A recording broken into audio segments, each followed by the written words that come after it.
brasileiro que está aí embaixo. Eu já vi ele uma vez.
Eu vou deixar.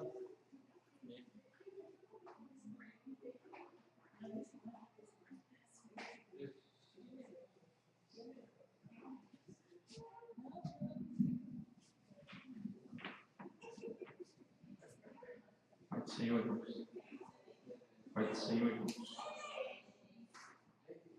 Vamos estudar a segunda lição hoje da revistinha nova.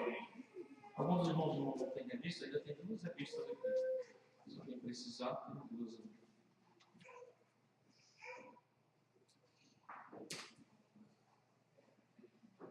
Quem não leu a lição?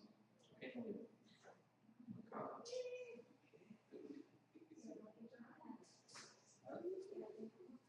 Amém.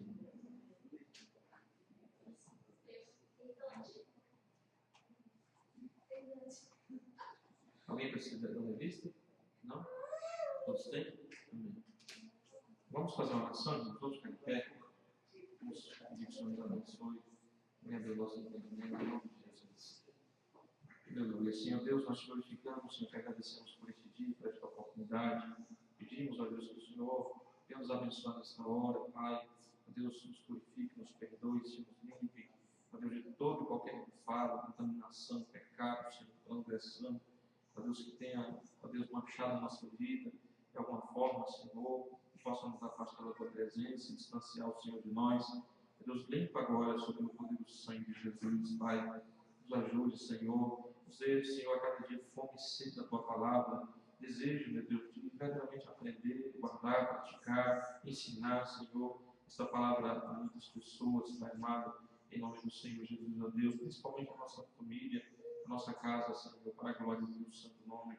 Deus abençoa, Senhor Deus, cada irmão aqui, se alguém a caminho, traz a segurança, Senhor, abençoa quem não pode estar aqui, Senhor, está assistindo a Deus agora, através, Senhor Deus, da internet.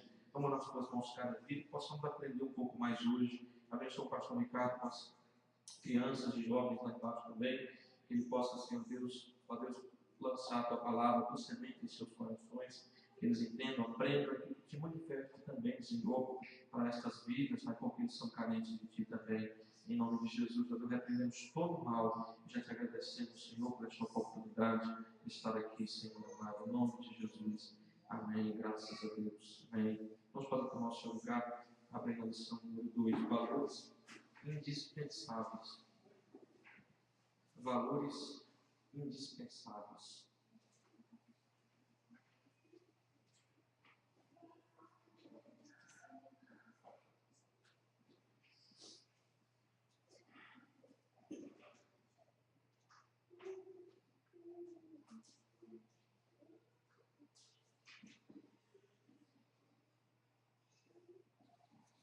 Vamos ler o texto bíblico básico juntos?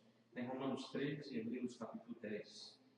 Vamos ler. 1, 2, 3. Porque todos pecaram e destituídos estão da glória de Deus, sendo justificados gratuitamente pela sua graça, pela redenção que há em Cristo Jesus, ao qual Deus propôs para a propiciação pela fé do seu sangue, para demonstrar a sua justiça pela remissão dos pecados dantes cometidos, sob a paciência de Deus, para demonstração da sua justiça neste tempo presente, para que ele seja justo e justificador daquele que tem fé em Jesus.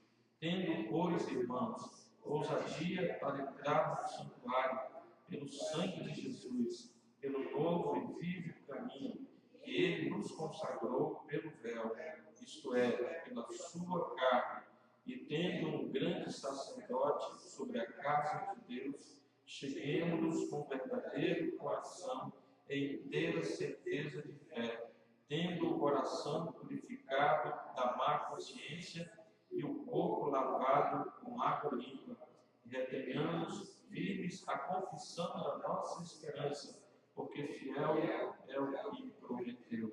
Amém. Glória a Deus. Graças a Deus.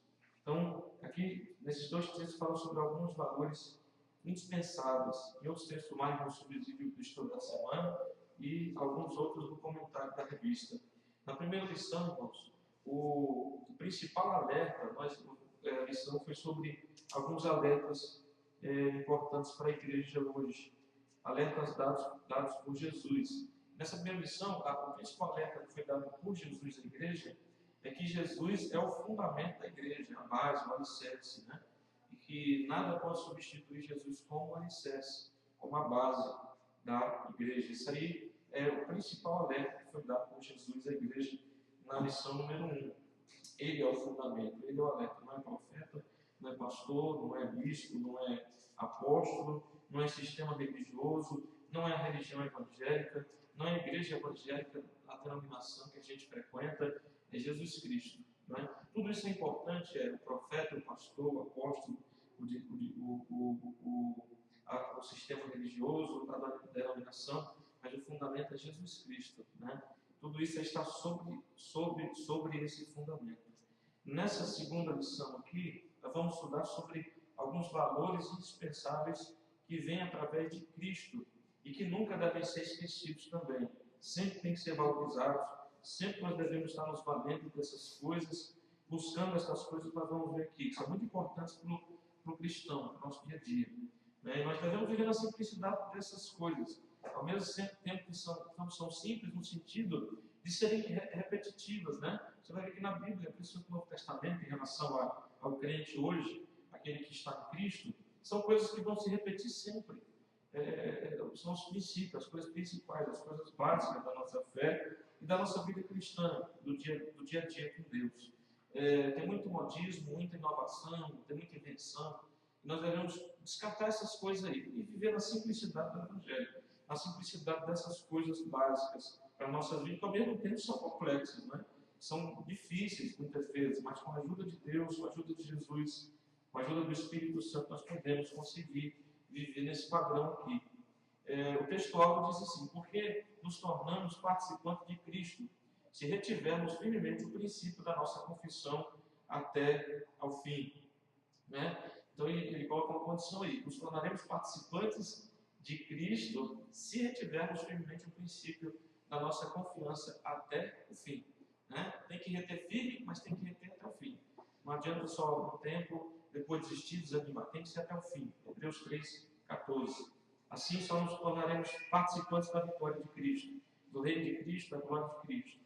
O subsídio diário, se os irmãos leram aí, a base do que foi lido em Romanos 1, 16, 17, está falando aí sobre um desses valores indispensáveis já, que é o Evangelho. O Evangelho que é o poder de Deus. Em Efésios 2, do 8 ao 10, fala sobre uma segunda coisa que é um valor indispensável também para a nossa vida, que é a graça por meio da fé em Jesus Cristo. Né? Não é as obras, não são as obras que nos levam a Deus, que nos conduzem à salvação, né? É a graça pela fé. Na quarta-feira, em Hebreus 9, 11 a 14, vai falar sobre outra coisa indispensável, um valor indispensável que nós nunca podemos esquecer, né, do Evangelho, da graça e também do sacrifício, do derramamento, pelo derramamento do sangue de Jesus. Né? Então, é algo que nós devemos valorizar sempre. O sacrifício de Cristo, o derramamento do seu sangue, que nos purifica dos pecados, que nos dá acesso a Deus, que foi o preço pela nossa redenção. Na quinta-feira, 1 Pedro 1, 13 ao 25, ele vai falar sobre a santificação na espera da volta de Jesus. Então ele fala sobre duas coisas que são dispensáveis para a nossa vida: a santificação e a volta de Jesus. Né? E uma coisa está ligada com a outra: a santificação na espera pela volta de Jesus. Isso é indispensável na vida cristã. No sábado, na sexta-feira, em 1 João 1, 5 ao 10, ele fala sobre outra coisa indispensável, outro valor indispensável, que é o reconhecimento e confissão dos nossos pecados, dos pecados cometidos. Então, a confissão, isso é algo que muitas vezes os crentes não estão mais ligando, se importando. Entra dia, sai dia, a pessoa erra, peca, falha, e ela não confessa os seus pecados diante de Deus. E muitas vezes até diante do homem também, quando ela precisa de auxílio de uma pessoa material. Né? Ela, às vezes, tanto é coisa que ela não consegue simplesmente ir a Deus da forma espiritual. Ela precisa da ajuda do seu líder espiritual, de alguém para fazer confissão, e aquela pessoa ajudá-la a confessar diante do Senhor e receber o perdão de Deus. Então, isso é muito importante, é indispensável na nossa vida. A confissão, o reconhecimento dos pecados cometidos. No sábado, no Salmo 24, vai falar no Salmo 24, no que quer tratar aqui a lição, sobre vida e retidão, para um dia se encontrar com o Senhor. Então, essas coisas são valores indispensáveis para a vida do cristão: o Evangelho, a graça, o sacrifício do derramamento do sangue de Cristo, a santificação, a espera pela volta de Jesus, o reconhecimento e confissão dos pecados e a vida em retidão, para que um dia possa se encontrar com o Senhor. Amém? Então, são textos muito importantes. Todos esses nós podemos ler, pode marcar, pode sublinhar, pode meditar, refletir, que você vai aprender aí várias coisas muito importantes para a nossa vida, que são valores indispensáveis para a vida de um crente. O comentário diz assim, palavra introdutória: existe uma expressão latina muito conhecida, denominada condição sine qua non, condição sem a qual, sine qua non, é uma expressão latina, que se aplica quando nos referimos a uma condição absolutamente necessária e indispensável para que determinada ação ou evento seja realizado. A Epístola aos Hebreus apresenta 3 elementos sine qua non para o exercício da vida cristã, a saber, os 3 elementos são condições sem a qual, né? Ele quer dizer aqui que são três: o sangue de Jesus, a fé e a santificação, né? Então, só em Hebreus, ele já dá essas três coisas, no capítulo 9, 22, falando sobre o primeiro elemento, que é o sangue de Jesus, né? A fé, em Hebreus 11, 6, ou no capítulo 11 todo de Hebreus, e a santificação, em Hebreus 12, 14. Nesta lição nós vamos analisar a importância desses elementos e os benefícios que trazem ao corpo de Cristo, bem como o perigo de negligenciá-los, não lhes dando a devida atenção e prioridade. Então, quais são os três elementos necessários para o exercício da vida cristã? O sangue de Jesus, a fé e a santificação, né? Três elementos básicos aí. A lição não dá para abordar muitas coisas, então ele vai se ater, vai se limitar a essas três coisas principais aí. Mas, como eu disse para os irmãos, o subsídio diário aí vai falar sobre outras coisas também, né? Sobre, se ele fosse trazer tudo isso aqui, falar sobre o Evangelho, sobre a graça, sobre o derramamento do sangue, ele vai falar sobre o sangue, né? A santificação um pouquinho também. Se fosse falar sobre a volta de Jesus, a confissão dos pecados, vida em retidão, a gente ia passar o ano inteiro falando sobre essas coisas aqui, né? Que são assim, muito importantes e essenciais na vida do cristão, que ele deve estar meditando, analisando sempre.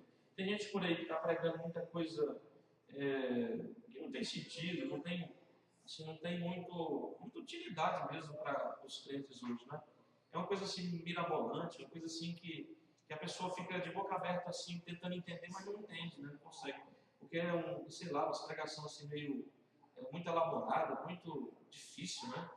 Palavra difícil, assim, comparações que às vezes não tem nada a ver, e coisas assim que não tem serventia muitas vezes para a gente.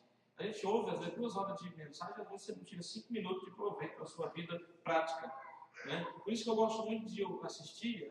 A gente tem um canal no YouTube, a irmã Sandra tem, eu também tenho, de um rapaz que ele posta as mensagens da Joyce Meyer.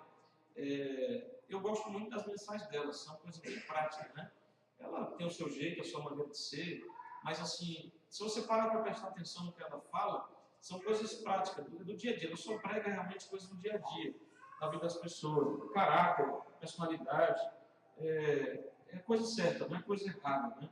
Ela fala muito assim, diretamente nas necessidades do hoje, do agora, né? Ela traz a mensagem bem para a atualidade mesmo. Então é uma coisa muito simples, é uma mensagem bem interessante, né? Que faz a gente pensar muito assim na nossa vida como cristão agora, né? Porque a gente estudar as profecias e os livros da Bíblia, e entender, conhecer de capa a capa, é muito importante, mas se a gente não souber aplicar isso hoje na nossa vida, não vai ter muito sentido.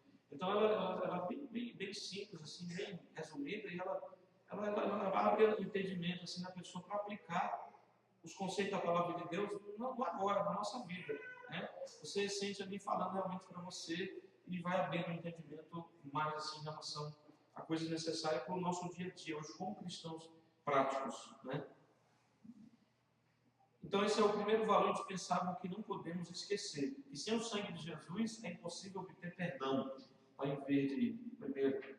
Sem o sangue de Jesus é impossível obter perdão.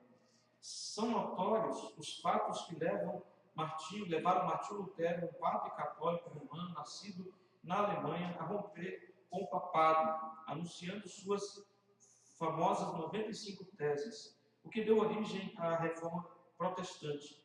Foram criadas as cartas de indulgência, doutrina sem qualquer sustentação bíblica, segundo a qual a remissão das penas pelos pecados mortos que aguardavam um lugar intermediário chamado purgatório, outra doutrina falsa, podia ser cancelada, desde que se pagassem determinadas quantias em dinheiro, cada vez maiores, de acordo com a gravidade do pecado cometido. Então, Martinho Lutero era padre católico e ele acaba lendo a Bíblia, né, estudando a Bíblia, ele é um grande estudioso da Bíblia, ele nasceu na Alemanha, e ele, lendo a Bíblia, ele rompe com a Igreja Católica porque ele vai entender que a salvação, ou se houvesse purgatório, porque na época ele até acreditava nisso, né? E nas teses dele ele até defende isso, que não é necessário isso aí, que, sei lá, depois só que ele foi entender também que não existia isso. Mas ele, nas teses ele fala muito sobre isso, em relação a não precisar de pagar nada para a pessoa ser purificada ou justificada, ou ter a salvação, ou ser purificado dos seus pecados. E não era por dinheiro, era pela fé em Deus. Né? Então tem as teses, vocês podem procurar na internet, quem tiver curiosidade de ler, tem alguns ali interessantes até, nessas 95, que ele fala. E ele vai defendendo a fé, falando sobre a necessidade do homem realmente crer em Deus. A fé prática, né? Não é só a fé também dizer assim, eu acredito em Jesus Cristo e está bom. Não, é aquela fé que envolve muitas coisas mais. Igual nós já temos aprendido e sabemos que é. Não é uma fé só de, eu acredito, eu creio. Eu creio em Jesus, creio em Deus. Não é essa fé vazia, não. Então ele vai combatendo ali a doutrina católica, que cada vez cobrava mais das pessoas. E as pessoas acreditavam naquelas palavras dele porque não podiam ler a Bíblia, não conheciam a Bíblia. Quando eles ouviam, era falado em latim, que muitas vezes era uma língua que não era a língua deles. Eles não entendiam também. Só repetiam aquelas coisas e seguiam aquele sistema. E eles acreditavam, olha, o parente de vocês morreu, está no purgatório. E se vocês não pagarem uma quantia aí, ele não vai sair de lá nunca, vai passar não sei quantos mil anos lá no purgatório. Se vocês pagarem uma quantia pequena, ele vai passar menos tempo. Se vocês pagarem uma quantia maior ainda, ele já pode ser tirado de lá e levado para o céu. Então eles se pregavam lá umas coisas que as pessoas eram muito simples e acabavam acreditando naquilo e viviam debaixo daquele jugo. Né? E Deus usou ele para quebrar esse sistema errado e introduzir a fé e o protestantismo. Infelizmente a gente vê que hoje a própria igreja dita protestante, evangélica, está seguindo o mesmo caminho da igreja católica lá de trás. Né? Muitas vezes ensinando também a você, sei lá, fazer barganha com Deus, fazer negócio, pagar a bênção, né? Comprar terreno no céu, essas tranqueiras todas aí que a gente tem ouvido falar e que são terríveis, né? A gente fica indignado às vezes só de ouvir falar e ver as pessoas seguindo, milhares seguindo alguns líderes desse aí. Eu estava lendo o livro de Judas e fala muito sobre esses últimos dias, como haveria falsos profetas e pessoas que iam ensinar esse tipo de coisa que a gente está vendo aí. E as pessoas, e pior, né, que muitos seguiriam esses aí. E é como a gente tem visto hoje, a palavra da moeda, né? A gente tem visto isso acontecer nos nossos dias. E a igreja, que era uma igreja para protestar contra essas coisas, está fazendo as mesmas coisas hoje. Está caminhando no mesmo caminho errado, vendendo a bênção, fazendo as pessoas crerem em objetos, comprar objetos ungidos, consagrados, sendo que nada disso é necessário, né? Não tem problema de você estimular a fé da pessoa. Vamos fazer uma campanha aqui e dar um lencinho aqui, um lencinho consagrado, a gente vai orar aqui, vamos ungir, você vai levar lá e colocar o seu enfermo que não pode vir na igreja. E a sua fé, e nós vamos orar sobre esse lenço aqui, consagrar, você vai levar, vai mandar para o Brasil, quando você quiser. E pela fé, quando chegar lá, pela nossa oração, pela consagração, vamos levar para o monte e tal, vamos abençoar e tal, Deus vai agir e Deus vai abençoar. Né? Então, é um estímulo para a fé da pessoa. Agora, se fazer um negócio, ficar nisso direto, colocar a fé da pessoa só em objeto visível, vender esses objetos, né? Aí é errado, completamente errado. Se quer fazer, dar um objeto de vez em quando, que não seja vendido, né? Que seja uma coisa dada. Por exemplo, tem igreja que dá a rosa, eles não cobram nada por isso. Olha, é um simbolismo, hoje é um culto do amor, né? Tipo, não sei qual é o nome lá. Então, é um culto para o casal, para os casais, para a família. Então, vai vir aqui e nós vamos dar uma rosa para o casal, sei lá. É uma rosa que simboliza o amor, que simboliza a renovação dessa comunhão, desse amor e tal. Então, eles fazem um simbolismo ali para a pessoa entender a mensagem, né? E não tem problema. Agora pegar lá e dizer, não, vamos vender a rosa, essa rosa aqui, quando você levar para sua casa, a sua vida no casamento vai mudar, por causa da rosa que está ungida, né? E é brincadeira, né? E o pior é as pessoas que pagam por isso ainda levam essas coisas para dentro de casa e trazem maldição para dentro da sua própria casa. A contaminação do pecado, 1.1. A natureza do pecado se espalhou pela humanidade a partir de Adão. Quando Adão e Eva caíram, morreram espiritualmente. Deus havia avisado a eles. A morte espiritual ocorreu com a separação de Deus, sendo a sua forma final a morte eterna. Foi o que ocorreu com aquele casal e se transmitiu à raça humana. Porém, Deus deu a eles e a nós uma oportunidade de retornarmos à vida e sermos libertos do pecado. Então, isso aqui todos conhecemos, né?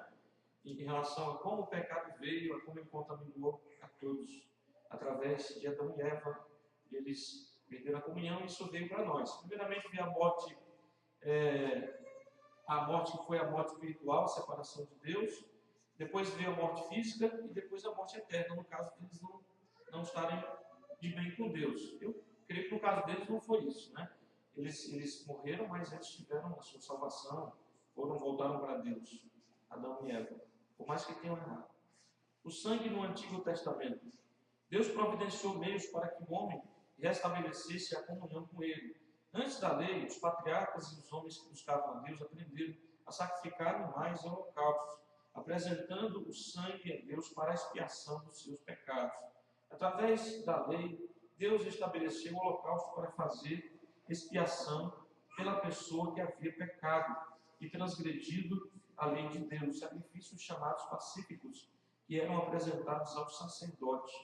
Também, anualmente, fazia-se um sacrifício pelo pecado de todo o povo. Então, tinha o sacrifício individual e tinha o dia do sacrifício coletivo, né? Onde eles faziam o dia da expiação, né? Chamado dia da expiação, Levítico 16. E isso tudo gera um simbolismo do que Jesus faria, né?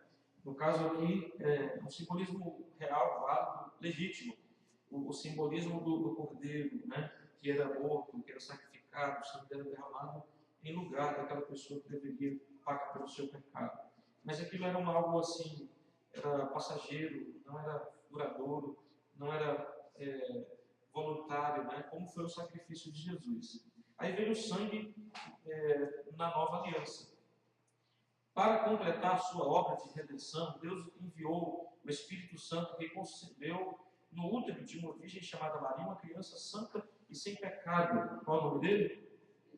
Jesus. Tem gente que está dizendo que é o anjo Miguel aqui. O seu sangue era puro e qualificado para lavar os nossos pecados. Foi por isso que ele morreu numa cruz, para derramar o seu sangue e nos remir da culpa do pecado, né? O livro de Hebreus ele fala muito sobre isso, sobre Jesus como o sumo sacerdote no verdadeiro tabernáculo que é o céu, sobre o seu sangue que foi derramado, fala sobre esse sacrifício de Cristo aí. Eu escrevi que assim, é importante que o sangue de Jesus é importante se lembrar e saber que o sangue de Jesus é o preço do perdão, mas também é preciso receber a remissão por este sangue em nossas vidas todos os dias. Então, recebemos essa remissão quando reconhecemos os nossos pecados, quando éramos pecadores, não conhecíamos Jesus e ouvimos o Evangelho. Mas todos os dias, irmãos, esse sangue tem que nos purificar também. Porque todos os dias, em alguma coisa, nós falhamos, nós erramos. E nós sempre precisamos pedir o perdão de Deus. É como lá na leitura semanal, onde fala sobre confissão e remissão, em 1 João 1, do 5 ao 10, né? Sobre essa necessidade de nós estarmos buscando sempre essa remissão, essa purificação pelo sangue de Jesus. Porque só o sangue pode nos purificar. E se não por termos sido purificados uma vez, quando fizemos a primeira confissão, seria desnecessário continuar fazendo confissão, né? Essa confissão primeiramente diante de Deus, através de Jesus Cristo, né? Mas todos os dias a gente tem que parar. Ou na mesma hora em que a gente erra e vê o Espírito Santo às vezes fala, olha, você errou feio agora, hein? Na mesma hora ali, muitas vezes a gente sente aquela tristeza e já pede perdão. Às vezes no final do dia, né? A gente vai analisar a nossa vida, o dia que a gente passou, e a gente vai lembrar ali, eu errei nisso, falhei, em palavras, gestos, pensamentos, ações, reações, atitudes, né? Amanhã eu preciso conversar com a pessoa também que eu falei, porque agora eu vou pedir perdão a Deus, mas amanhã eu tenho que tratar também com quem eu falei. É necessário, né? Então, eu creio que todos os dias nós precisamos, sim, fazer confissão, pedir o perdão do Senhor e ser remido nossas falhas, erros e pecados cometidos durante aquele dia. E ter uma sinceridade em relação a isso, porque a gente sabe também, irmãos, que só há perdão quando há arrependimento, né? Se não houver arrependimento, não há perdão. Você pode até confessar, você pode até pedir a remissão, mas se não houver o arrependimento sincero, não há perdão. Então Deus ele vai ver isso, né? Se eu estou realmente triste por aquilo que errei, por aquilo que cometi, se eu estou disposto a não fazer mais, pedindo força a Deus para não fazer mais, aí que Deus vai me perdoar. Porque se eu só pedir de boca para fora, o perdão, até peço todos os dias, mas faço isso só para dizer que fiz, né? E não é sincero, Deus não vê sinceridade no meu coração, Deus não vê disposição de parar com aquilo, de deixar aquele erro, não vai haver perdão, né? Não vai haver perdão. Por exemplo, o camarada é casado, ele tem, sei lá, um amante, adulterou uma vez, e ele, depois que fez aquilo lá, volta para sua casa e simplesmente pede perdão a Deus. Ninguém ficou sabendo de nada, a mulher não, só Deus que soube, ele sabe disso. Aí ele vai lá, Senhor, Deus, vai cair na tentação, Senhor. Senhor, mas você não sabe que a carne é fraca, né? Então me perdoe isso. A maior cara lavada, né? Aí está lá no outro dia, 2 dias depois, está fazendo de novo. Será que Deus perdoou a primeira vez? Eu creio que não, porque de novo sincero arrependimento, né? Se ele foi sincero lá, ele foi sincero, quer dizer o quê? Se ele foi sincero, ele não vai fazer mais. Porque ele tem que ligar, ele tem que marcar, ele tem que ir atrás, né? Ele tem que se encontrar, ele tem que fazer todo aquele processo lá. Aí ele vai e faz de novo, de novo, de novo. Quer dizer, não teve arrependimento. Então, desde a primeira vez, não teve perdão também, né? Porque nunca teve um arrependimento sincero. Enquanto não há sincero arrependimento, não há perdão da parte de Deus, né? Eu vejo desse jeito aí, né? Pelo que eu conheço um pouco da palavra de Deus. E hoje, estava ouvindo até uma mensagem da Joyce Meyer mesmo, e ela falava sobre essa necessidade de confessar diante de Deus, né? Confessar, no Salmo 32, ela estava falando sobre isso. Enquanto eu calei, Davi falando ali sobre quando ele pecou e ficou ocultando aqui durante um ano. Enquanto eu calei, ele diz ali, né?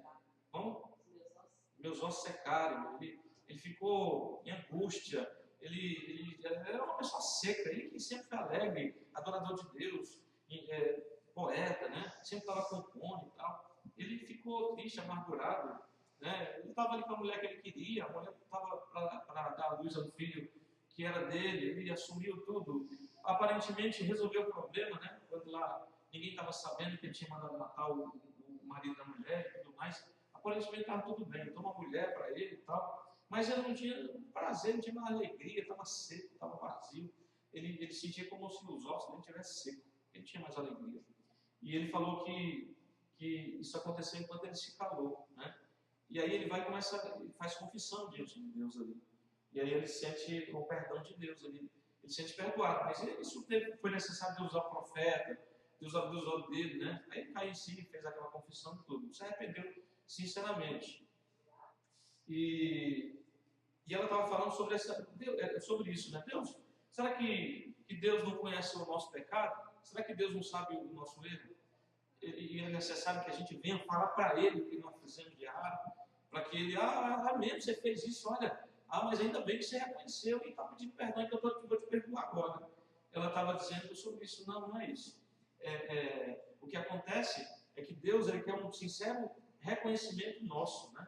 Ele quer que nós venhamos reconhecer. Nesse momento em que a gente abre nossos lábios, começa a confessar, com sinceridade, com arrependimento, começa a dizer da nossa boca para Deus, eu fiz assim, Senhor, errei, falhei, menti, adulterei, roubei, enganei, defraudei, fui falso, fui isso, fui aquilo outro, fiz isso, fiz aquilo outro. A gente começa a falar isso com sinceridade, colocar para fora e pedir, falando ali com o sentido de querer pedir perdão a Deus por aquilo, com sinceridade, reconhecendo, né, o nosso erro e disposto a mudar. Aí Deus falar, agora sim, agora eu já sabia de tudo, mas agora você está reconhecendo o que fez. Então é essa necessidade que Deus encontra na confissão. Não é propriamente de você ter que chegar nele e falar tudo para ele, porque ele já sabe, né? Ele já conhece, ele já sabe antes de você fazer. Ele já sabe porque ele conhece o que está lá dentro do coração, porque tudo nasce no coração primeiro, né? É gerado lá dentro a tentação. Depois que sai para fora é porque já estava lá dentro já. Tem gente que consegue conter e não faz. Fica lá dentro, ela consegue matar aquele desejo, aquela coisa ruim que estava vindo para ela praticar, ela não faz, né? Ela reprime aquilo, ela diz, não posso, não vou fazer isso porque o sangue de Jesus tem poder, isso desagradava a Deus, isso aí não convém para a minha vida, eu sou cristão, aí ela não pratica. Mas tem gente que acaba fazendo. Então, A gente não surpreende Deus em nada, irmãos. Nem quando a gente peca, o pior pecado que for, nós não surpreendemos a Deus, porque Deus já conhece o nosso coração. Ele sabe que os caminhos do homem, ele seja descrente, ele seja crente, os caminhos do homem em relação ao homem carnal, o homem ser humano é mau, né? Ele sabe disso, tanto é que ele em Gênesis fala, no capítulo 8, se eu não me engano, que o coração do homem é mau desde criança, né? Desde criança já tem inclinação. Se o pai não souber ensinar, falar, conversar, mostrar o caminho certo, a inclinação do coração já é má, né? Já é ruim, já tende sempre as coisas que desagradam a Deus.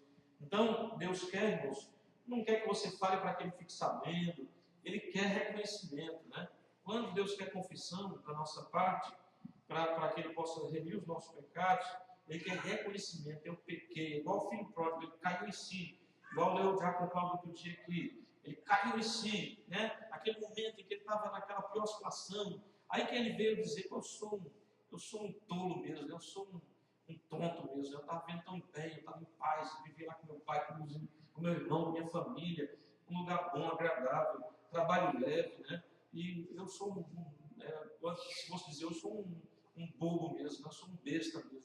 Como é que eu deixei tudo aquilo lá para aquele viver o mundo? E agora olha o que o mundo me deu, o lixo, a lavagem, a casa dos porcos, né? E aí ele se autoanalisa e ele sente aquilo por dentro que é o que Deus quer que a gente sinta, quando há o verdadeiro reconhecimento, né? Ele caiu em si e falou, estou errado, eu pequei contra meu pai, pequei contra Deus, pequei contra minha família, eu vou ter que voltar lá e falar para eles isso, eu vou ter que confessar. Eles podem até não me aceitar, não me querer nem como empregado lá, mas eu vou tentar. Quem sabe ele, pelo menos não me perdoa. Como é mais que manda embora, né? Olha, não dá não, né? Você está perdoado, mas não dá mais, você já gastou, estragou tudo que era da família, vai embora daqui. Mas tá bom, estou perdoado pelo menos, né? Então ele caiu em si, aquilo ali foi assim, o centro de toda a história, né? Foi o mais precioso. O mais importante não foi o que ele perdeu, por mais que fosse o valor, isso aí não é o mais importante, né? E tanto é que o pai dele valorizou isso. Ele chega ali em atitude de reconhecimento. Isso já foi tudo para o pai, né? Então, para Deus é a mesma coisa, irmãos. Deus ele não quer coisas mirabolantes da nossa parte, ou que a gente venha querer agradar ele com alguma coisa, dar alguma coisa para ele, igual muita gente faz, né? Ah, faz aí não sei quantas rezas, quantas Ave Maria, Pai Nosso, não sei o que lá, e pronto, aí 100, 1000, 2000, não adianta, porque a pessoa pode ir lá fazer e sair dali com o mesmo sentimento do coração, o mesmo desejo maligno, carnal, perverso, né?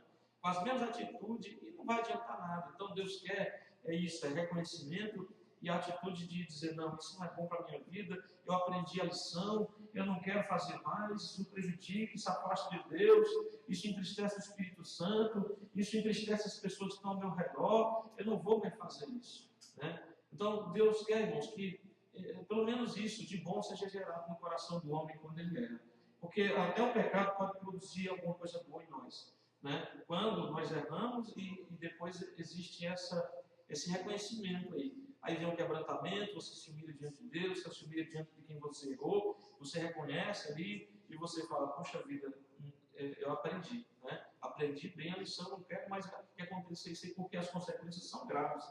E não é nada bom isso para a minha vida. Amém? Então, irmãos, é esse sentido que a gente tem que ter quando a gente pede perdão a Deus e quando nós queremos chegar diante de Deus para fazer confissão de pecados, né? Não é só chegar lá, tá bom, já fiz minha parte aqui, não, tem que haver reconhecimento, disposição para não errar mais, né? Não mudar mais, pedir ajuda a Deus, é isso que Deus quer nas nossas vidas. E isso, infelizmente, não tem a ver muito com o coração dos crentes. A remissão dos pecados. Remissão significa libertação de uma prisão, ou tirar de um cativeiro, cancelamento do julgamento, adquirir de novo mediante pagamento, indulto, perdão e absolvição. Cristo nos libertou da maldição do cativeiro do pecado, através de seu sangue derramado na cruz. Marcos 10, 45. Então, o único pagamento que Deus requer é o que Cristo já fez. Na nossa vida, Ele só quer essa atitude, né? De arrependimento sincero mesmo, para que Ele venha com todo prazer Ele traga essa libertação dessa prisão, porque o pecado aprisiona, o pecado oprime, não é? O pecado. É por isso que outra vez eu estava vendo uma reportagem sobre presos crentes. Eles estavam dentro da cadeia, uns até cantando lá, cantando hino, e já querendo sair dali para gravar e tudo mais. E os repórteres meio assim meio desconfiados, porque era uma reportagem de programa que não era cristão. E eles assim falando assim, tipo assim, tá querendo esconder atrás da Bíblia para dizer que tá bonzinho, mas sai daí. E um deles falou assim, olha, para mim tanto faz se eu sair daqui, se eu não sair, eu vou ficar com muitos anos ainda. Para mim tanto faz se vocês acreditam, se não acreditam.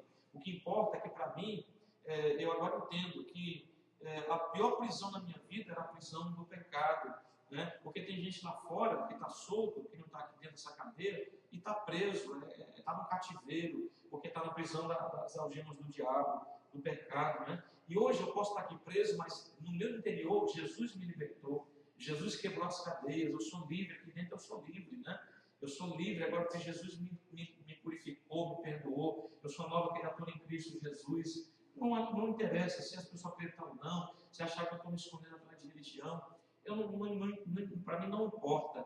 O que importa é que eu era um escravo, eu era preso e Jesus me libertou, né? Eu agora sou livre do pecado, do inferno, da condenação. E ele estava falando isso ali para os repórteres. Perigos por não se valorizar o sangue de Jesus. Alguns cristãos pensam que fazendo boas ações, dando muitas ofertas para a igreja, ou realizando obras sociais, dando esmolas aos pobres, ou participando ativamente das programações da igreja, obtêm o perdão dos seus pecados. Não há nada que possamos fazer para adquirirmos o cancelamento de nossos pecados. Essas coisas são ruins. Essas coisas são ruins, irmãos. Mas o que ele quer dizer aqui é que essas coisas não podem remir pecados, né? São todas boas, na verdade. Boas ações, dar oferta, realizar obras sociais, dar esmola aos pobres, participar ativamente da programação da igreja, mas nem por isso a pessoa vai ter perdão do pecado. Ela não deve fazer nunca essas coisas achando que isso vai salvar ela, que isso vai dizer assim, não, mas Deus vai maneirar e vai aliviar o meu lado, porque Ele sabe que eu sou participante nisso ativo, sou uma pessoa que está envolvida e tal. Deus não vai aliviar o lado de ninguém por causa disso, não, né? Isso é importante, como diz um ditado, o crente não faz obras para ser salvo, ele faz obras porque é salvo e tem uma fé viva, verdadeira, porque a verdadeira fé é a fé com obras, né? É a fé. Paulo ele fala muito sobre a importância da fé. Aí o Tiago completa falando sobre a importância da fé ativa, da fé verdadeira, da fé que tem obras, né? Essa sendo a verdadeira fé. E essa fé aí, que faz essas coisas todas, mas não para a salvação, né? Para um galardão um dia, vai ter uma recompensa diante de Deus, você mesmo vai se sentir recompensado, porque a pessoa que tem um coração de fazer essas coisas, ela se sente bem, ela sente prazer, ela sente alegria, quando ela ajuda alguém, quando ela faz alguma coisa por alguém, ela se sente muito bem, né? Uma recompensa já aqui mesmo em vida. E ainda vai ter uma recompensa diante de Deus um dia, né? Mas não é para perdão de pecados. Então não há nada que possamos fazer para adquirirmos o cancelamento dos nossos pecados. Faça todas essas coisas, mas nunca pensando que poderão te ajudar na tua salvação, né? Elas não podem te ajudar na tua salvação, mas podem te ajudar em relação a você ter uma recompensa diante de Deus um dia. Sem fé é impossível agradar a Deus. Isso também é mais um valor indispensável, né? A fé. Fé é o oposto do medo e da indecisão. A fé está exatamente oposta ao medo e à dúvida.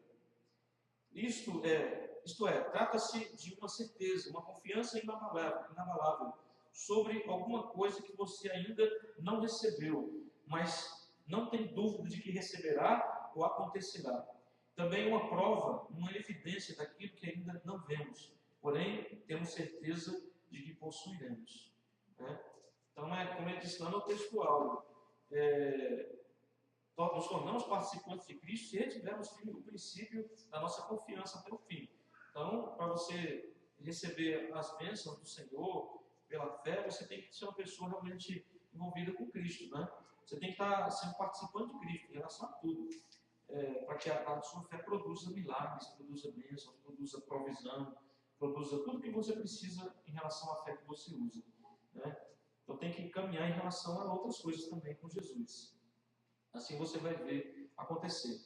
E a pessoa que tem essa verdadeira fé, ela vibra, né? Essa pessoa, quando ela ouve a palavra, quando ela recebe até uma profecia, ou alguém chega e dá uma palavra de incentivo, aquela pessoa ela vibra, ela fala, não, eu creio, eu tomo posse, né? Ela já está tomando posse ali, pegando no ar, já está visualizando aquilo que está falando, ela já se vê naquela situação boa que estão falando ali, porque é como o pastor Ricardo disse outro dia, às vezes nós temos uma fé, uma facilidade muito grande para ter uma fé negativa.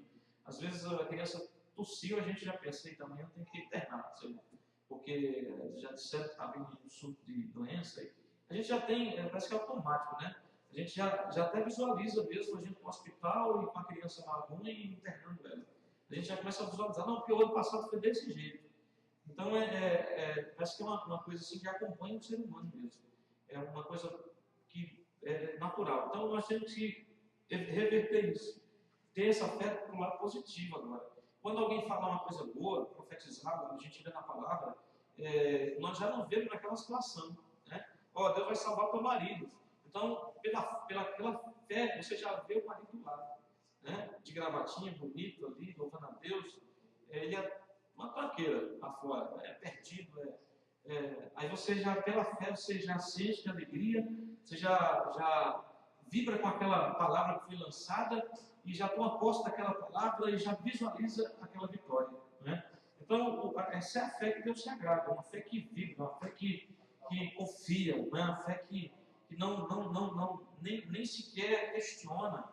Né? Pode ser assim, a pessoa ela não entende como pode acontecer aquilo. Ela não fica dizendo assim, como será que vai ser? Como será que vai acontecer? Como será que Deus vai fazer? Ela simplesmente fala, ô glória, né? Então eu posso, em nome de Jesus, é meu, é a vitória certa. Né? Então ela já toma posse daquilo ali. Né? Ela já tem aquela certeza, porque a fé que ela tem é a prova de que ela será abençoada pelo Senhor. Então é uma coisa assim que nós devemos guardar. Inclusive a Bíblia diz que nos últimos dias seriam 3 coisas que permaneceriam: a fé, a esperança e o amor. Né? Que essas 3 coisas permaneceriam, mas na vida de poucas pessoas. Porque a Bíblia diz que por causa da iniquidade, o amor de muitos esfriaria. Né? A esperança de muitos acabaria. E que Jesus, quando voltasse, não encontraria muita fé na terra, ou quase nenhuma. Né? Então é para poucas pessoas mesmo. Às vezes a pessoa vai na igreja, você está falando ali, e a pessoa está desdenhando a palavra, está com a cabeça em outro lugar, né? Não sei o que está fazendo lá, porque às vezes está trazendo até condenação para a própria vida, porque além de não acreditar, né, ainda desdenha, ainda duvida, ainda questiona, ainda pior para a pessoa, né? Porque ela criou toda uma situação ruim para a vida dela. Aí ela pode ter a ajuda de Deus. Não foi Deus que colocou ela naquela situação. Ela ainda fica questionando porque Deus permitiu, porque Deus não sei o quê, porque Deus... Tem que, né, dizer assim, puxa, não foi Deus que fez isso, foi eu que me meti nessa confusão. Então eu vou buscar a ajuda do Senhor. Se Ele me ajudar, glória a Deus. Se Ele não me ajudar, eu vou pagar as consequências da situação que eu entrei nela, que eu mesmo me coloquei. Mas eu creio que se eu clamar, se eu crer, Deus Ele pode me socorrer, me ajudar mudar essa situação, mudar minha história. Mas tem gente, irmão, que se enfia dentro do problema terrível, cria uma situação na vida e depois ele joga a bomba na mão de Deus, aí diz que Deus é ruim, que Deus é mau, que Deus não ajuda, que Deus não faz, que Deus não ouve, que Deus não, né, que a palavra não funciona, que não sei o quê. Aí fica questionando Deus e murmurando contra Deus se a situação foi ela mesmo quem criou. Né? Então não tem nada a ver com aquilo, Deus só poderia muito ajudar. Aí a pessoa, pior ainda, ela tem um problema de arrumar um inimigo. E o pior que tem, né, que é o próprio Deus. Então tem que crer, simplesmente crer. Eu não sei como é que não sei o que vai acontecer, não sei como Deus vai fazer, mas eu creio que Ele pode me ajudar, Ele pode fazer. Né? Então nós temos que desenvolver essa fé. Ainda mais nos tempos que nós estamos vivendo agora. Né? Chega uma época assim que Deus parece que bate numa área da nossa vida para dizer assim, olha, você vai ter que aprender a viver pela fé nessa área. Né? Aí ele vai tratando ali certas coisas. Então é necessário isso. Lança fora o medo, a indecisão, a dúvida, a incerteza, a incredulidade e enche o seu coração de fé. Né? Porque isso aí é um valor indispensável na vida do crente. Andando por fé e não por vista. A fé requer que formemos uma base para nossas respostas. Não no que vemos, mas no que Deus fala. Né? Então a fé dá uma base para você, dá um lugar para você pisar em cima. Né? Não, a fé requer que formemos uma base para nossas respostas, não no que vemos, mas no que Deus fala. Né? Então, se a gente for olhar pelo que vê, a gente não sai do lugar, porque a gente não vê chão debaixo dos pés.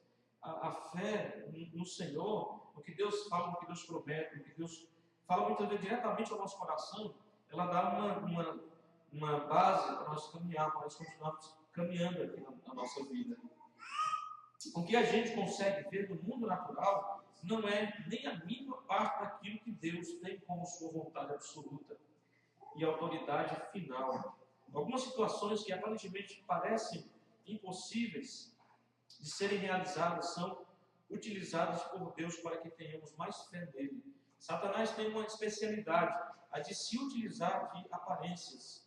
Aparências são situações temporárias, nem sempre verdadeiras, que podem causar perda de tempo nas decisões e fomentar dúvidas na imutável palavra de Deus e, consequentemente, perda da fé. Mas o crente fiel não anda por vista, ele anda por fé. 2 Coríntios 5, versículo 7. Então, a fé nos faz nos movimentar e a verdadeira fé é uma fé que gera, que produz, que frutifica. Não é uma fé só de palavras, não é? É uma fé que a gente alcança algo através dela. É uma fé que produz alguma coisa, que gera alguma coisa na nossa vida. E a gente diz, olha, minha fé era a única prova que eu tinha em relação a possuir isso. E hoje eu tenho isso aqui nas minhas mãos, essa vitória, através da minha fé. Né? Então, a fé tem que gerar, irmão. Se a nossa fé não gera nada, se a nossa fé não produz nada, se a nossa fé não frutifica, passa dias e dias e ela não gera nada, né? A gente acredita que o outro vai nos ajudar, que alguém vai nos socorrer, que o outro vai nos aconselhar e aquilo vai resolver o nosso problema, né? Que é o pastor, que é a igreja. A gente está equivocado, né? Pode ser que Deus use essas pessoas, mas tem que ser... muitas vezes a gente vai ficar, parece que não tem ninguém por nós. Não adianta nem recorrer a ninguém em muitas situações. Mas parece que Deus mesmo leva a isso. Por quê? Ele força a situação para ver se o crente usa a fé. Né? E às vezes o crente vem usar a fé de desespero, começa a arrancar os cabelos, a entrar em loucura, e entra em depressão, mas não lembra que tem fé. Né? Que Deus deu uma fé para ele para usar naquela hora. Aí ele começa a se desesperar. Não pode ser assim. Muitas vezes o próprio Deus está empurrando a gente para uma situação que ele quer forçar para ver se alguma coisa é gerada através da nossa fé. E muita gente tem gerado alguma coisa quando é empurrado para certas situações aí. Aí ele vê que não tem outro socorro, ele leva meus olhos para os montes, diante do meu socorro. Não tem ninguém no monte para me ajudar. Eu vou olhar mais alto ainda, levar os meus olhos para os céus e pedir meu socorro do Senhor. Aí de repente você vê milagres, bênção, provisão, na última hora, no último instante, no último minuto, no último momento, ali Deus vem e faz alguma coisa. Né? Porque eu vejo assim, irmãos, que Deus, o próprio Deus, não é a situação da vida, não é porque eu sou o mais miserável, é porque só acontece comigo, mas porque só eu estou nessa situação, não é. Às vezes Deus está no controle, mas Ele está empurrando você para aquilo ali, e dizendo assim, olha, aprenda a viver pela fé, para de depender de fulano, ciclano, do pastor, da igreja. Né? Vai depois, se não der, você tentou, quando está difícil, eu mesmo vou te direcionar e ir até eles para te ajudar, pedir ajuda em oração, aconselhamento, o que você pode fazer, mas olha, usa a tua fé, vamos, eu e você aqui agora, usa o teu joelho, usa a tua oração, né? Eu quero te dar experiência, eu quero fazer a tua fé frutificar, mas você tem que usá-la, né? Aí Deus vai levando ali, você mesmo se surpreende, porque você fala, puxa, eu orei, eu clamei, eu criei, eu impus a mão lá sobre o meu filho, lá naquela hora que ninguém podia fazer nada, não tinha nenhum hospital aberto, estava em greve lá no Brasil, e eu usei a fé ali e Deus fez um milagre, né? E eu estava ali falando, meu Deus, olha, a única coisa que eu tenho agora é essa fé, então eu vou usar aqui, e Deus faz gerar. Né? Então, Deus quer, irmãos, que a gente use mais a nossa fé. Tem gente que, às vezes, passa anos na igreja e não tem muita experiência de fé para contar. A gente pergunta às vezes o que você já alcançou pela fé, o que a tua fé já gerou, o que a tua fé já produziu. A salvação de uma pessoa, há um milagre, uma porta que foi aberta. Olha, no último momento lá Deus veio e interviu porque Eu orei e Deus mandou provisão através do irmão que nem sabia da situação que eu estava passando, né? Mas tudo aquilo foi gerado pela fé, pelo crer em Deus, através da oração, você buscando e dizendo, não, Deus vai mudar essa situação, olha Senhor, olha para aqui diante de Ti, Senhor, intervenha, Deus age, Senhor, a Tua palavra diz assim, assim, assim em relação a isso, Deus, olha, me ajuda agora, Senhor, né? E você usar a fé em um ponto de algo acontecer. E tem gente que não tem, não sei, não tem essas experiências com Deus que poderia ter e desenvolver uma comunhão maior, né? Uma fé maior, usar mais porque ele vê que funciona, né? Então Deus parece que está forçando um pouco a barra na vida de muitas pessoas, a ver se elas usam essa fé. Às vezes até Deus mesmo permite que a igreja fique assim, às vezes no guiri-guiri mesmo, para que a pessoa venha ali e fale, oh, irmão, não tem o que fazer. Vamos repartir o arroz e o feijão, mas não tem como te ajudar nessa situação. A pessoa se vê e não vê que sem saída mesmo. Ela fala, agora só orar, só clamar e usar a fé, né?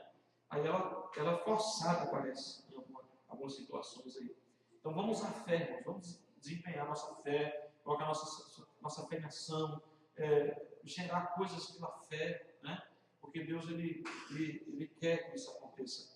Talvez hoje a gente gere aí uma coisinha assim, que alguém que tem uma fé, que já usa, que já gera muitas coisas, talvez vá dizer assim, só isso. Mas é a sua experiência.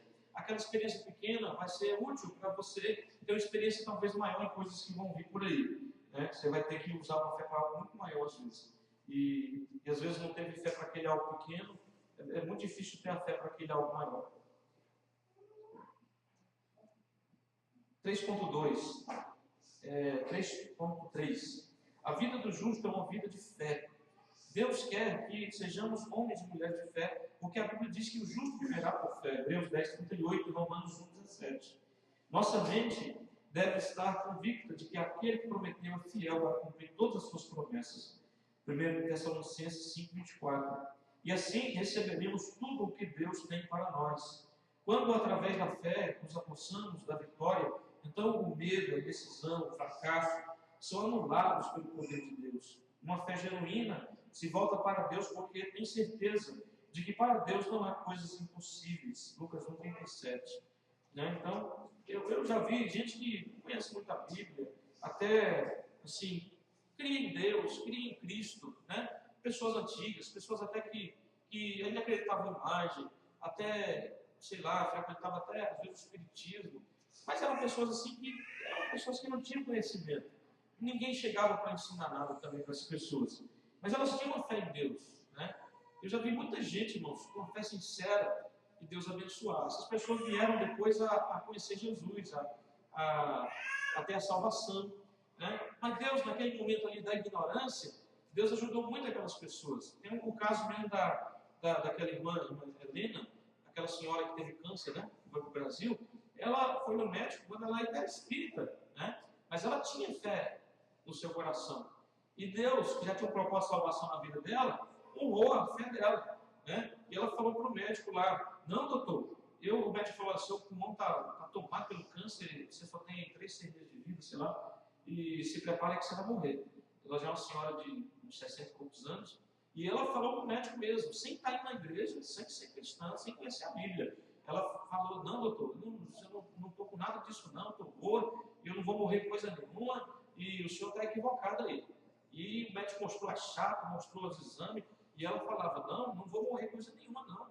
E eu estou bem, me sinto bem, eu não vou morrer, eu vou me recuperar, Deus vai me ajudar, eu creio em Deus. E ela tinha uma fé muito grande já, mesmo sem conhecer a Bíblia, né? Aí depois, pessoas que já tinham saído do Espiritismo e que eram amigos dela, levavam ela para a Assembleia de Deus. Aí que começaram a fazer campanha de oração e tudo mais. A gente participou da oração também, juntamos ali e tal, e Deus foi fazendo um milagre na vida dela. Mas será que foi por causa das igrejas, ou por causa da nossa oração?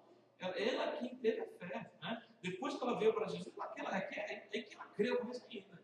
Aí que ela acreditou mais ainda, né? Porque ela começou a ouvir palavras de fé, palavra de Deus, o Evangelho, as palavras de Jesus em relação à cura, o que Jesus fazia no passado. Aquilo fez com que a fé dela aumentasse muito mais. E ela vomitou aquele câncer no pulmão, né? Foi vomitando, aquilo foi limpando, e ela está viva até hoje aí. Né? Então, eu já vi muita gente que não conhece a Bíblia, assim com a fé, e Deus honrar aquela fé, porque Deus tinha um propósito também de salvação na vida daquela pessoa.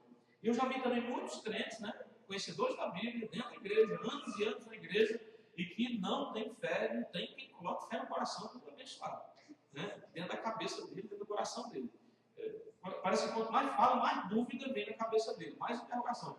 Por quê? Porque quer, às vezes, vai entender Deus pela lógica, quer uma explicação para tudo, quer assim, e duvida, questiona, não com aquela sinceridade de entender, mas, porque, né, isso aqui, como é que Deus fez isso, sei o que lá. E aí Deus não abençoa, porque quer ser lógico, quer ser racional, e a Bíblia não é lógica, não é racional, a Bíblia é fé. Né? Tem coisa que Deus ele quebra todas as regras do mundo físico para abençoar quem que crê. É igual fez com Josué, quando mandou o sol para a lua, para o planeta Terra, para que ele pudesse vencer aquela batalha. Eu não queria saber como é que funcionavam as coisas, né? O que ia prejudicar. Ele só falou: olha, para aí, sol e lua agora, porque eu preciso vencer essa batalha, não pode escurecer agora não. E Deus honrou a oração dele, né? Então, quem tem fé, não fica pensando: não, mas vai ser muito difícil, porque vai ter que acontecer isso para acontecer aquilo, né? Aí fica: mas Deus não age assim, irmãos. Ele simplesmente requer a nossa fé. O que vai ter que fazer, o que vai ter que acontecer, como vai ser, aí é problema dele, né? O seu problema é acreditar, é confiar, é crer de todo o seu coração no Senhor e na sua palavra. Porque a vida de um justo é uma vida de fé. 3.4. Perigos ao se negligenciar a fé. Olha os perigos aí. Depois, irmãos, se não leram, ele marca na sua Bíblia as referências. Não agradar a Deus, quando a pessoa negligencia, né, a fé. Não agradar a Deus, tornar-se impaciente e, com isso, não obter respostas às orações, perder a esperança, tornar-se obcecado em seus problemas, em vez de colocá-los sobre o Senhor, enfraquecer o verdadeiro amor e deixar crescer o sentimento de medo, deixar de ouvir a voz de Deus através de sua palavra e daí tornar-se oprimido pelo diabo, não conseguir vencer o mundo. Então, a pessoa que negligencia a fé e não usa a sua fé, acaba acontecendo essas coisas aí, né? É um perigo muito grande a pessoa não usar a fé. Sem a santificação, ninguém verá o Senhor. Mais uma coisa importante é a santificação, mais um valor indispensável na vida do crente. A palavra santificação vem do grego ragiazo, e significa separar do profano para o sagrado. Consagrar para Deus e seu serviço. Essa separação por si só não faz a pessoa ser santa. Santificação é um processo que começa com a limpeza do pecado feita pelo sangue de Jesus e continua com o aperfeiçoamento e controle do nosso comportamento para o qual somos instruídos pela palavra de Deus. Né? A chamada para a santificação. Se Deus nos chama para sermos santos, há uma parcela importante que precisa ser cumprida por nós, o que vai exigir esforço e determinação, tendo em vista que a carne está sempre influenciada para perdermos a santidade, ou seja, separação das coisas pecaminosas do mundo. Então, temos que andar na direção contrária àquela para onde nossa carne ou nossa mente quer nos levar, ou seja, na direção que aponta para a santificação e para podermos nos manter diante do Senhor. Amém. Então, santificação, o significado original, o que quer dizer a palavra, hagiazo, separar do profano para o sagrado, consagrar para Deus o seu serviço. Né? Tomar uma coisa que antes era profana como a nossa vida. A nossa vida era uma vida profana. Né? E pegar aquilo, limpar, purificar e consagrar para o serviço do Senhor. Então é isso que Deus quer fazer das nossas vidas. Por isso que não pode ser dividido, né? Você já imaginou, por exemplo, se você fosse um utensílio no templo, né? Ou lá no tabernáculo de Moisés. Ele pegou, por exemplo, ele tomou para fazer aqueles utensílios o ouro, né? As pessoas usavam como colar, como brinco, como coisa de vaidade, como muitas vezes até para fazer um ídolo, né? Eles pegavam aqueles materiais ali. E outros mais. Aí o que ele faz? Ele faz aquele dia da oferta. As pessoas trazem aqueles objetos todos, aquilo é consagrado a Deus, é separado, é purificado pelo fogo também, e ele santifica aquilo para o serviço do Senhor. Aí você imagina, você como sendo um daqueles objetos, você foi trazido também para a presença de Deus, né? Para a casa de Deus, para o Evangelho, e você foi chamado para servir a Deus. Aí você serve a Deus 4 dias na semana e 3 dias você serve ao mundo, né? É como se você pegasse lá um objeto, sei lá, o candelabro lá que era feito de ouro, e você colocar ele ali para iluminar o tabernáculo, e depois você tirar um dia ele e iluminar lá fora para fazer um baile, fazer uma festa, né? E beber, comer, farrear e tal. Pode uma coisa dessa, né? Será que poderia ser feito isso? Jamais. Se isso fosse feito, gente morria, né? Sacerdote ia morrer, gente ia morrer. Como aconteceu quando, os irmãos lembram da história lá em Daniel, quando Nabucodonosor invade Jerusalém, ele destrói o templo e ele traz os utensílios sagrados do Senhor. Só que o Nabucodonosor sabia que era o utensílio sagrado. O que ele faz? Ele guarda, ele separa, porque ele sabia que aquilo era consagrado ao Deus do povo de Israel. E ele teve consideração, ele guardou, ele respeitou aquilo ali. Aí o que o filho dele faz naquele tempo em que ele vira bicho, né?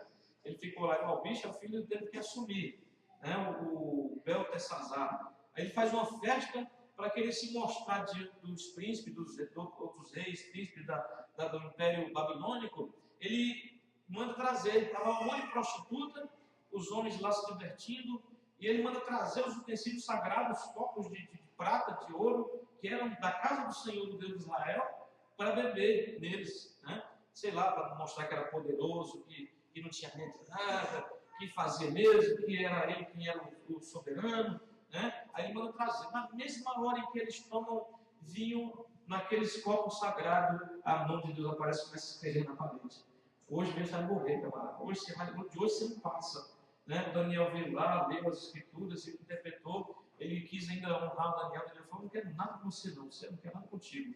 Você vai prestar conta com Deus aí. Né? Na mesma noite, se eu não me engano, lá os persas, né, vieram e invadiram a Babilônia, e o Beltesazar morreu naquela mesma noite, né? Porque ele profanou as coisas santas do Senhor. Então, irmãos, se Deus ele fica assim, se Deus ele age dessa forma, por causa de um copo sagrado, né?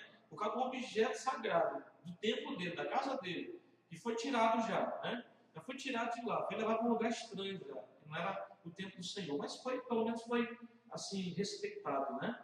E aí depois Deus fica irado, porque aquilo foi usado e foi profanado. Se Deus se importa desse jeito, ao ponto de julgar uma nação, um império todo, né? Aquele império acabou praticamente naquele dia. E se Deus faz isso, né, para um objeto, o que Deus vai fazer com o crente que é profano, né? Ele foi tirado já do profano, foi trazido, foi purificado pelo fogo do Senhor, pelo Espírito de Deus, da palavra, lavagem da palavra. O que Deus vai fazer com a nossa vida, nós crentes, né? Se nós formos profanos, se a gente viver essa vida dividida, né? Sei lá, um cálice de Deus e um cálice do diabo ao mesmo tempo. Deus bebe dessa água, dessa fonte, e ao mesmo tempo a gente também permite que o diabo tome dessa fonte, né? O mundo, o pecado. O que Deus vai fazer com um crente assim, né? Por isso que a Bíblia fala que o vosso corpo é o templo do Espírito Santo. Aí está querendo profanar o templo do Espírito Santo e destruir o templo do Espírito Santo, que é o vosso corpo, porque Deus o destruirá, né?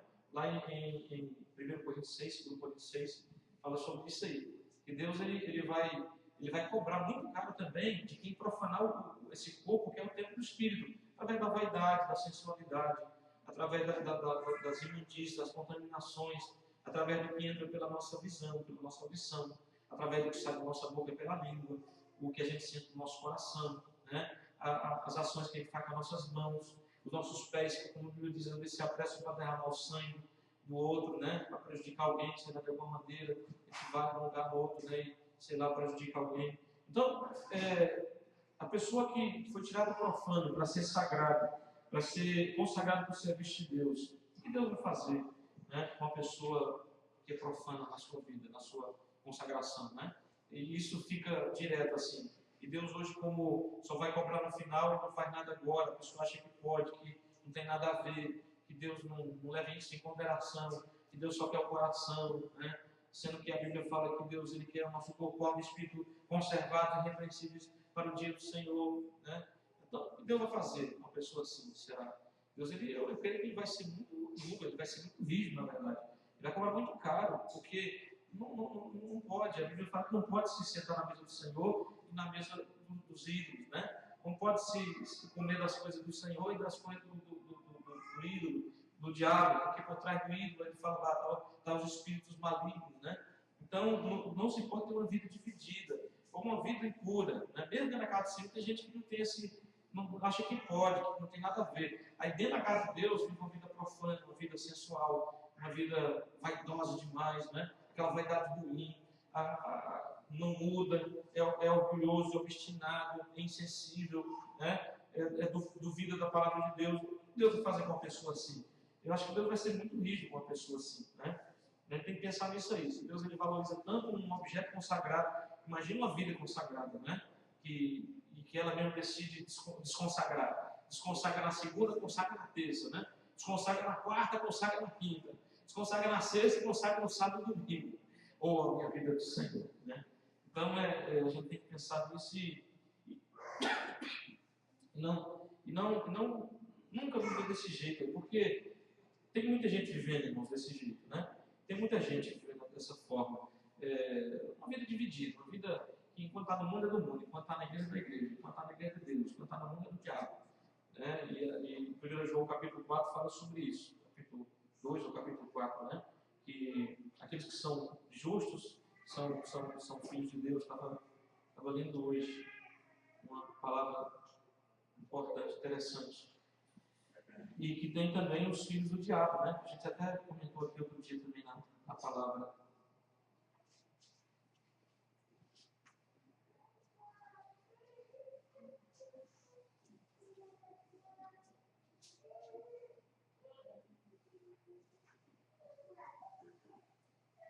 João 3, 7, 8. Filhinhos, não deixem que ninguém os engane.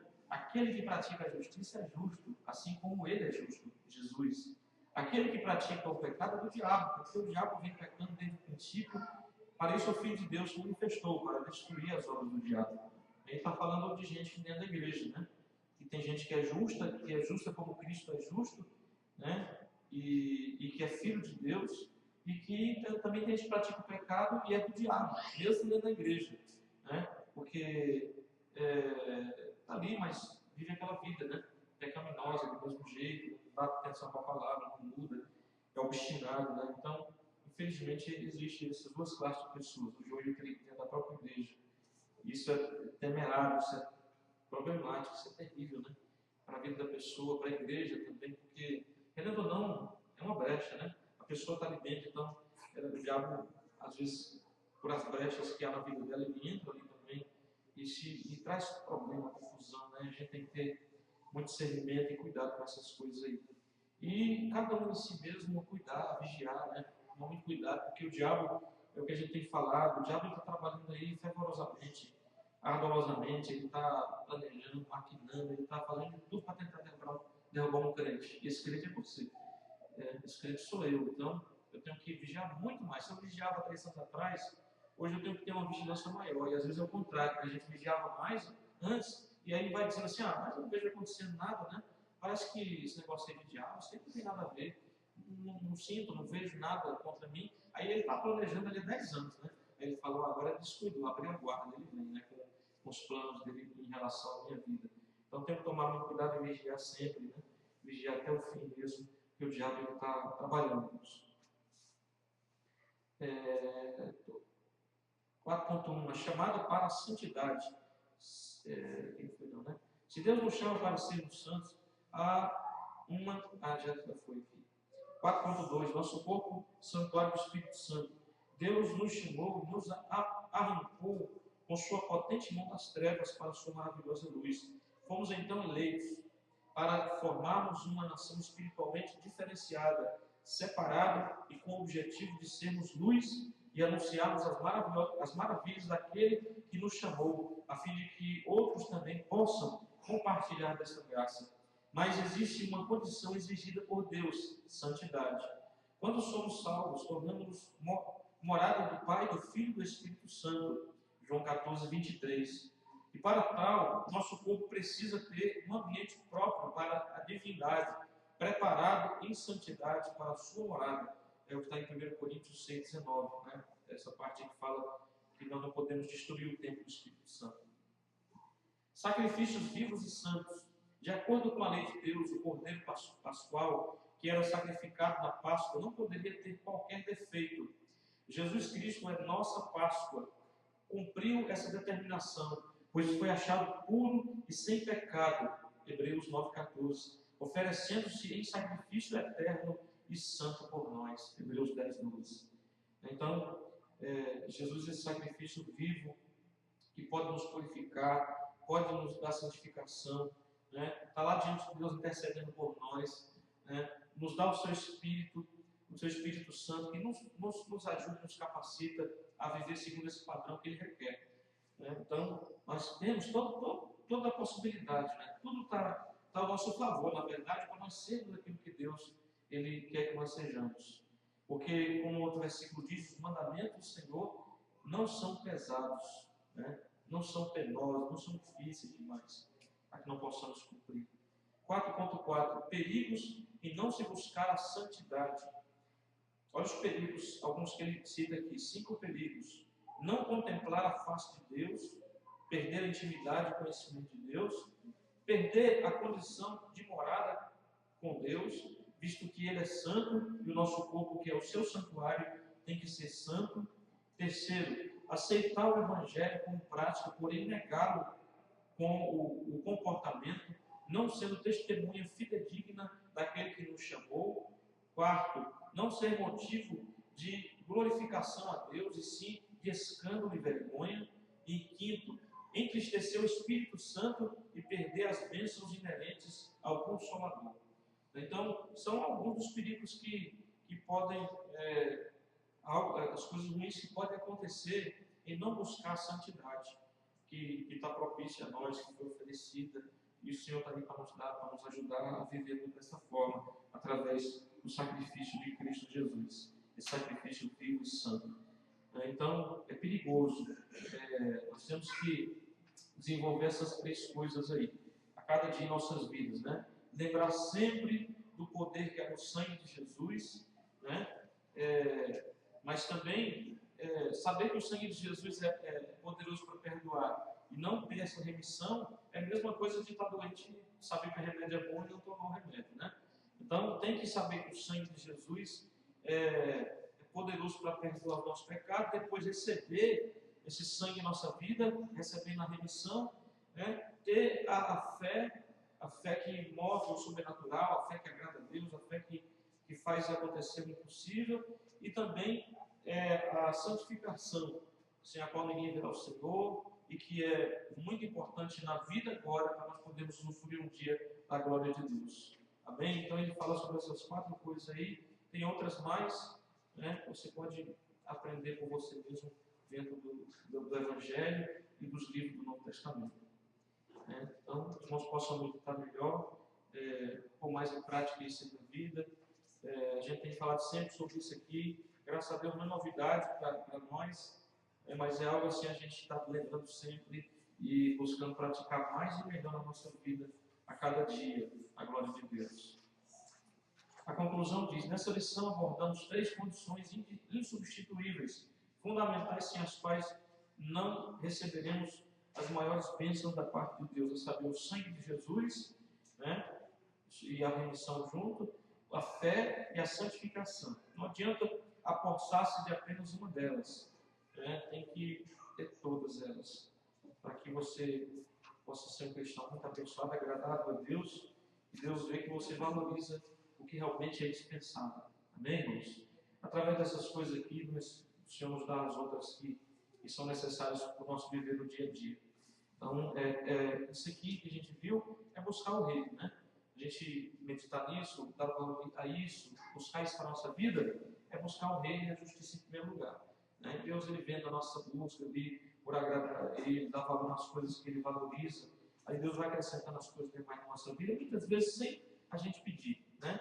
Sem nós só pensar ali, Deus já fala, tá aí, você está buscando as coisas que são dispensáveis, eu vou dar para vocês que são dispensáveis, né? As que são temporárias, passageiras, e porque você está buscando as eternas, você está buscando as mais importantes. Então, as outras menos importantes eu vou acrescentar na sua vida, para a glória do meu nome. Amém? Vamos ficar de pé, irmãos. Alguma dúvida? Alguma pergunta? Amém? Então, qualquer um que já está pronto para dar a próxima lição, posso chamar na próxima aula? Sentar e dizer, olha, então. Na terceira lição, o perigo da perda da visão focada em Jesus. Né? É um outro perigo também em relação que tem rondado muito a igreja. Né? O perigo da perda da visão focada em Jesus. Sem estar talvez focando a visão na tribulação, na luta, na morte, no pecado, no cansaço, sei lá, nos problemas da vida, no dinheiro, nas buscas materiais, e está esquecendo de focar em Jesus. Então vamos falar sobre isso aí para a gente despertar em relação a isso. Em nome de Jesus. Que Deus nos abençoe, que nos leve em paz, em nome de Jesus. Amanhã à noite tem oração às 9 horas. Quem puder vir orar ao Senhor, venha buscar, venha se fortalecer mais na oração, em nome de Jesus. Amém? Deus nos abençoe e nos leve em paz na sua paz. Sábado tem o culto de libertação. Nesse sábado agora, nós vamos ensaiar já, né, com os irmãos. Vamos ensaiar alguns louvores aqui. Eu não sei se o irmão Marcolino disse que talvez tenha cantado, mas se não cantou, vamos ensaiar esse. Mandei para os irmãos hoje, Projeto no Deserto. Tem na internet, no YouTube, Projeto no Deserto. Eu acho que você já cantou, você não cantou? Eu acho que ele está lembrando, acho que separou e acabou cantando ele. Vamos ver se fica bom. Cantou? Já cantou?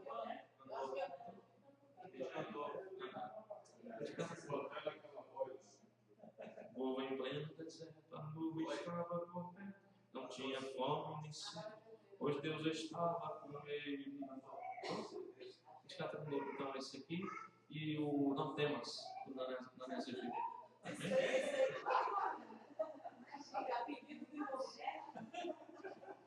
A pedido, Eu né? achei que aquele e-mail era negócio do louvor, mas o louvor do Senhor.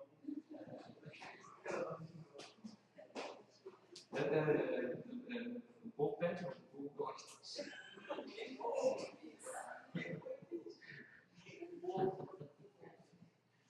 É um projeto do deserto, ele vai da verdade.